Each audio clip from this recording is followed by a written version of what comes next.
Saludos nuevamente, chicos.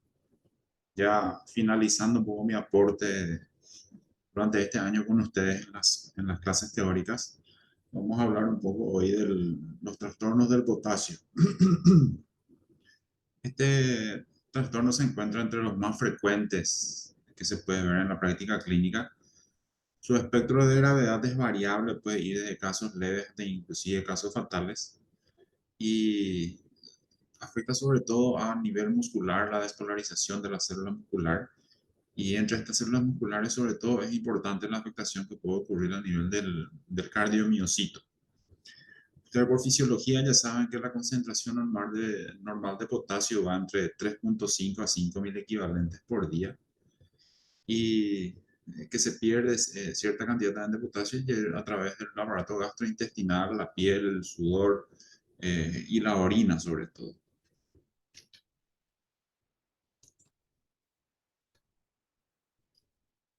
Cuando analizamos un poco el movimiento de potasio en nuestro organismo, te abarca aproximadamente el 2% de la concentración total. Se pierde mayormente por orina, en un 80%, seguido por las heces en un 15% y el sudor en un 5%. Hay algunos factores que van a favorecer la eliminación de potasio a nivel renal, por ejemplo, la ingesta de la misma, cuanto más ingesta, más pérdida. El pH sistémico, la aldosterona y la expresión de aniones absorbibles. Perdón, no absorbibles. Pero sobre todo es fundamental entender un poco y vamos a hablar en un lenguaje un poco coloquial en este punto, sabiendo que la casa del potasio es dentro de la célula, es mayormente intracelular, pero nosotros lo medimos en el espacio extracelular, en la sangre, en el plasma. ¿Y por qué insisto en esto? Porque hay un movimiento importante de los niveles de potasio a nivel transmembrana que es favorecido por otros factores que vamos a analizar un poco ahora. Hay algunas cosas que van a favorecer la entrada de potasio a la célula, el lugar donde nosotros no lo medimos. Por ende, si se favorece la entrada de potasio a la célula, nosotros al medirlo, vamos a tener una hipocalemia. Cuanto mayor cantidad de potasio en el plasma, esto va a favorecer por un gradiente, va a hacer que ingrese. La insulina también favorece que haya paso de potasio dentro de la célula, el uso de beta-adrenérgicos también, la aldosterona y la alcalosis metabólica. Todos estos factores que citamos primero van a hacer que tengamos hipopotasemia o hipocalemia, también es otro término que se utiliza. Y lo contrario, o sea, va a hacer que salga potasio de la célula, por ende vamos a tener mayor aumento en el espacio extracelular con la acidosis metabólica, paciente que está en un estado hiperosmolar, uso de beta bloqueantes, lisis celular importante y también el uso de la dioxina. Entonces, entendiendo un poco este movimiento transmembrana que se puede producir con el, con el potasio, ahora vamos a hablar un poco de lo que es la hipopotasemia. Puede aparecer, o sea, es más, aparece aproximadamente en un 20% de los pacientes que están hospitalizados y aumenta bastante la mortalidad, hasta 10 veces inclusive. Se clasifica bioquímicamente en leve, moderada a grave. Grave decimos que cuando estamos por debajo de 2,5 y el rango inferior es 3,5 mil equivalentes por litro. ¿Qué cosas va a favorecer que haya una hipocalemia cuando nosotros lo medimos? Puede ser ya sea por menor consumo, también puede existir una pseudo hipopotasemia, redistribución dentro de las células o incremento de las pérdidas, ya sea renales o extrarrenales. Menor consumo. Esto es poco probable que suceda, ya que nuestra dieta, lo que nosotros consumimos básicamente, contiene cierta cantidad de potasio. Tenemos que estar en una etapa de total inanición para tener hipocalemia por déficit de consumo. En relación a lo que es a la pseudohipocalemia, vamos a tener en pacientes que tienen leucocitosis extrema, que su sangre está conservada a temperatura ambiente. Esto favorece que el potasio pase al interior de la célula, por ende, cuando nosotros lo medimos, vamos a tener hipocalemia. Cuando hablamos de redistribución al interior de la célula, lo que va a estimular esto es la presencia de alcalosis metabólica, el uso de beta-adrenérgicos, uso de fármacos como la insulina, la teofilina, tratamiento crónico con vitamina B12, factor estimulante de colonia, la hipotermia y la intoxicación por cloroquina también. Pero cuando hablamos del incremento de pérdidas, esto puede ser ya sea a través del riñón o pérdidas extrarrenales, así como no habíamos hablado del sodio. Cuando sospechamos que un paciente tiene hipocalemia por pérdidas extrarrenales, por pérdidas renales, probablemente vamos a tener potasio medido en orina mayor a 15 equivalentes por litro.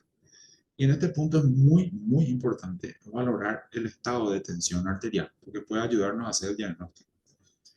Entonces, si tenemos un paciente con hipocalemia, sospechamos que hay pérdidas renales con potasio urinario mayor a 15 y presión arterial normal, hay que indagar la posibilidad de uso de diuréticos de asa o tiacídicos, o una nefropatía pierde sal, o está con muchos vómitos, o tiene una sonda en aspiración permanente, o usa algunos fármacos, por ejemplo, como los aminoglucósidos, uno muy frecuente que solemos utilizar en los hospitales, que es la anfotericina. También la hipomagnesemia favorece a que haya pérdida de potasio y es una de las causas más frecuentes de resistencia al tratamiento con sales de potasio. También así la poliuria y la cetoacidosis diabética. Cuando hablamos de hipocalemia, pero el paciente tiene hipertensión, hay que sospechar la presencia de una actividad mineralocorticoide. En los hospitales básicamente nosotros no solemos medir renina, pero las posibilidades de hipocalemia con presión arterial aumentada están en el hiperaldosteronismo primario o hiperaldosteronismo secundario, ya sea por una estenosis arterial renal, paciente con hipertensión acelerada o un tumor productor de renina.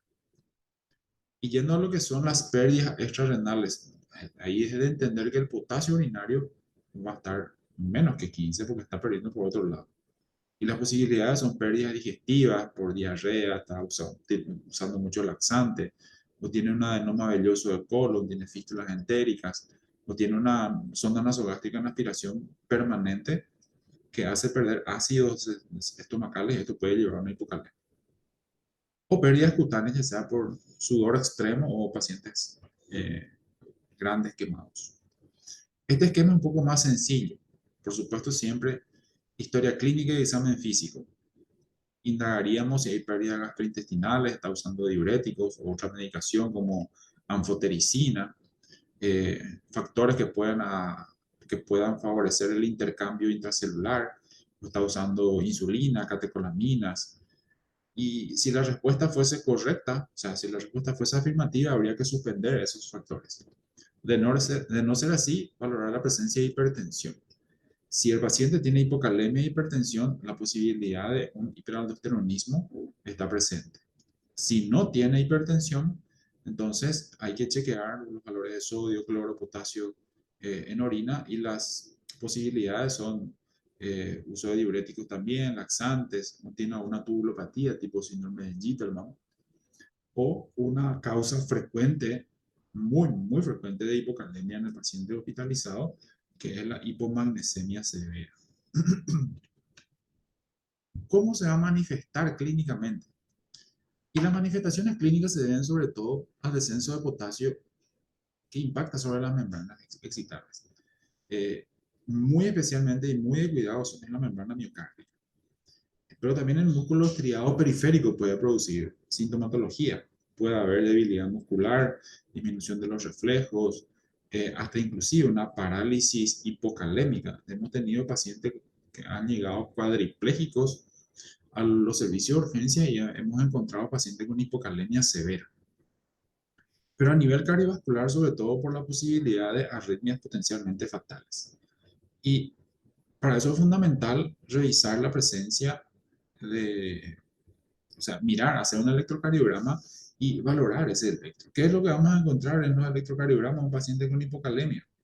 Primero, la aparición de una onda U profunda, se aplana y se invierte la onda T, hay depresión del segmento ST, se prolonga el QT, se ensancha el QRS y el PR se prolonga. A medida que va avanzando la posibilidad de distintas arritmias, y el paciente puede tener un paro cardíaco. De hecho, eh, en los algoritmos de reanimación cardiovascular, una de las causas reversibles de paro cardíaco es los trastornos del potasio.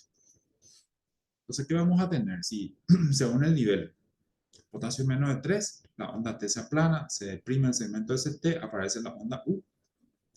Menos de 2,5, la onda U se vuelve más prominente, se invierte la onda T, se prolonga el PR, el QT también, el QRS se vuelve a ensanchar. Entonces, muy importante mirar el electrocardiograma. Esquemáticamente sería esto cuando hay hipocalemia.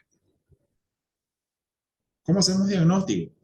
No es muy complicado. Habitualmente el examen físico, la anamnesis del examen físico ya nos ayuda a hacer el diagnóstico de hipocalemia. Pero habría que revisar un poco los niveles de creatinina sérica, además electrolitos, también un hemograma, gases venosos, cómo está el potasio en orina.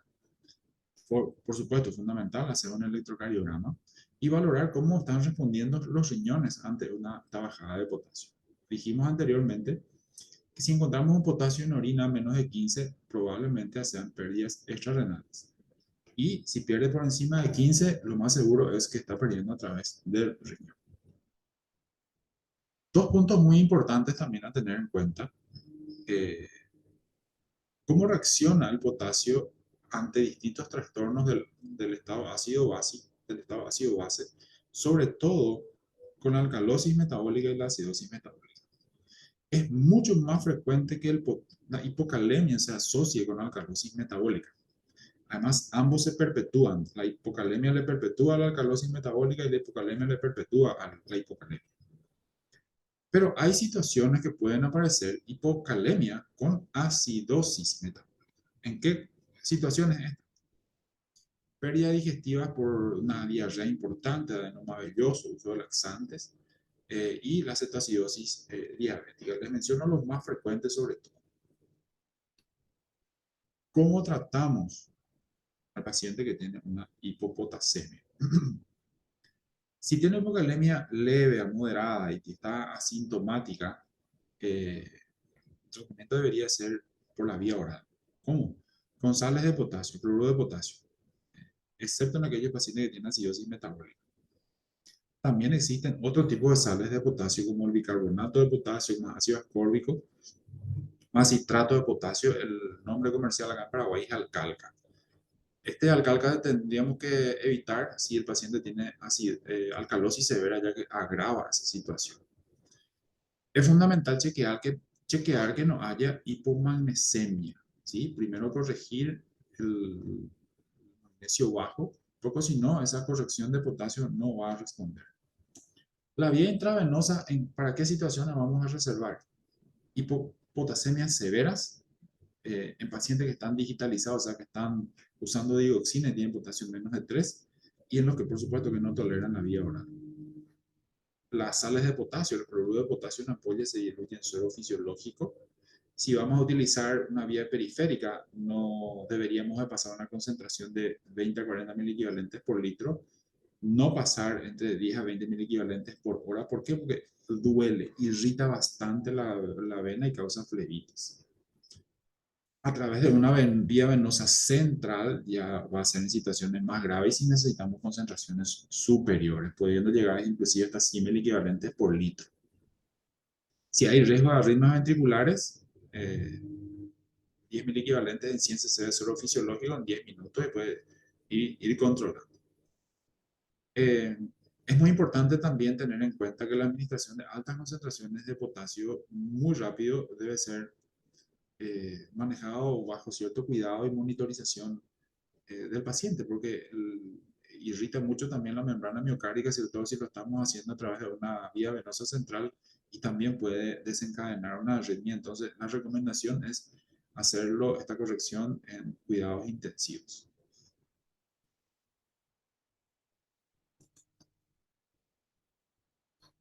El otro extremo, la hiperpotasemia. Hablamos de hiperpotasemia cuando tenemos un potasio mayor a 5,5. También se lo gradúa en leve, moderada, grave. Grave hablamos cuando tenemos por encima de 7. Y Este sí hay poca correlación entre el nivel de potasio y la correlación clínica. O sea, podemos tener un potasio alto y poca sintomatología, por eso es muy importante eh, vigilar de cerca al paciente. ¿Cuáles son las causas del aumento de potasio o la hiperpotasemia? También puede haber un falso aumento, que es la pseudo hiperpotasemia. Esto se va a dar sobre todo en aquellos pacientes que tienen una trombocitosis importante, una leucocitosis importante o pacientes con hemólisis. Mucho ojo con las muestras hemolizadas. Se toma la muestra, no se transporta en buenas condiciones al laboratorio y la sangre se hemoliza y eso hace que en la muestra suban los valores de potasio. eh, Condiciones que van a favorecer que se desplace el potasio de adentro de la célula para afuera de la célula. ¿Qué va a favorecer esto? La presencia de acidosis, el uso de agonistas beta 2, también la dioxina, la parálisis periódica hipopotasémica, eh, uso de algunos fármacos, básicamente que nosotros no lo usamos mucho en la práctica diaria. La lisis tumoral muy rápida también favorece al aumento de potasio extracelular. O otra situación puede ser que el riñón no lo está pudiendo excretar de manera adecuada, ya sea porque está bloqueado el sistema renina-angiotensina-aldosterona. Esto puede verse por uso de IECAS o ARA2, también algunos fármacos como la espironolactona. Uno de los antibióticos que solemos utilizar bastante últimamente, el trimethoprim sulfametoxazol, también favorece a la presencia de hipercalemia, por ende se desaconseja su uso en pacientes que tengan un aclaramiento menos de 30, pacientes que tengan insuficiencia cardíaca avanzada o muy hipovolémicos, o que haya una situación de un hipoaldosteronismo hiporreninémico. ¿En qué situación se va a dar esto? Tubulopatías, nefropatía diabética, el uso de AINES, pacientes con nefropatía crónica, pacientes ya muy añosos. Algunas condiciones que pueden configurar una resistencia del riñón a los mineralocorticoides, algunas enfermedades tubulointersticiales, estas hereditarias que básicamente no lo solemos ver mucho. Sí, pacientes con insuficiencia renal avanzada, nefropatía crónica, o que están en insuficiencia renal aguda o ligúrica. Y esto sí a tener en cuenta, pacientes que se presentan clínicamente con hiperpigmentación, hipotensión, hipoglicemia, hiponatremia e hiperpotasemia, lo más probable es que estemos ante una insuficiencia suprarrenal primaria y sus distintas causas. Reitero, hiperpigmentación, hipotensión, hipoglicemia, hiponatremia e hiperpotasemia. Ojo, esto es una urgencia endocrinológica. Sus manifestaciones clínicas también se ven a nivel muscular, a nivel músculo estriado, y puede llevar a una parálisis flácida también, así como una hipocalemia. Pero nuestro mayor temor es a nivel de la membrana miocárdica. Acá, importante de vuelta, hacer un electrocardiograma en paciente que tengamos en un laboratorio con hiperpotasemia. ¿Y qué vamos a encontrar? A medida que va subiendo, potasio más de 6.5, van a ir apareciendo las ondas de picudas. Cuando aproximadamente llega a 7, se prolonga el PR, se ensancha el QRS, empieza a desaparecer la onda P, y a medida que va aumentando el complejo QRS se vuelve sinusoidal, se fusiona este complejo QRS con la onda T y el paciente muestra un paro cardíaco en asistolia. Esto se va ensanchando. Esquemáticamente al principio se ve de esta manera.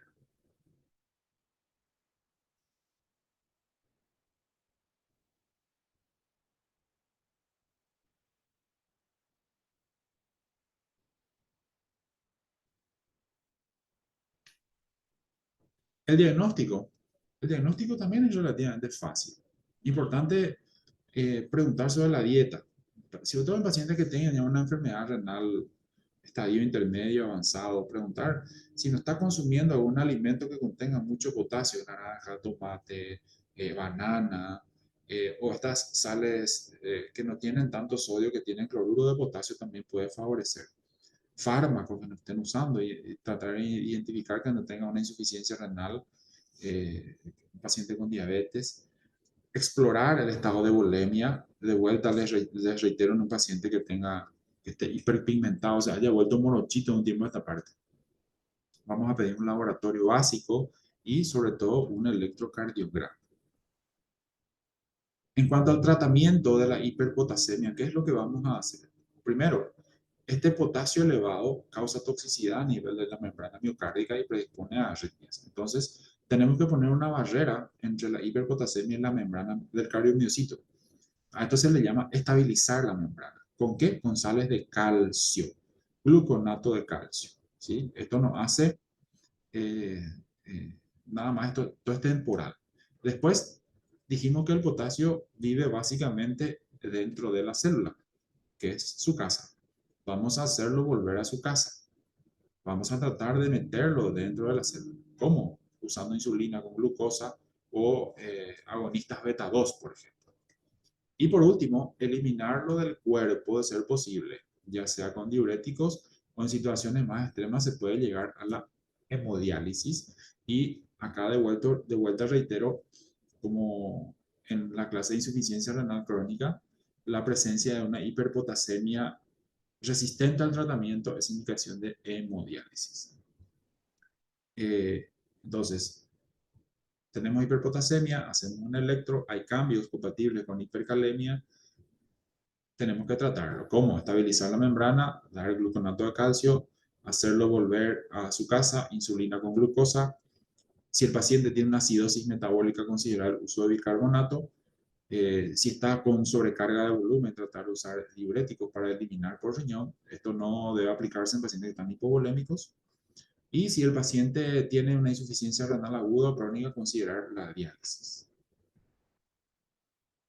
Un poco más detallado, es la hiperpotasemia, es una emergencia médica potencialmente arritmógena. Y dijimos, primero, poner una barrera entre el potasio elevado y la membrana del cardiomiocito. ¿Con qué? Sales de calcio, gluconato de calcio al 10%.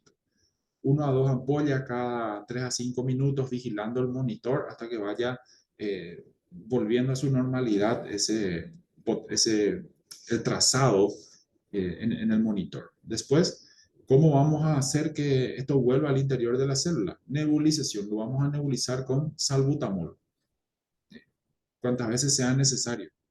Mucho cuidado en pacientes que tengan una cardiopatía isquémica o antecedente de taquiarritmia, porque el estímulo beta-adrenérgico también va a favorecer a que aparezcan arritmias.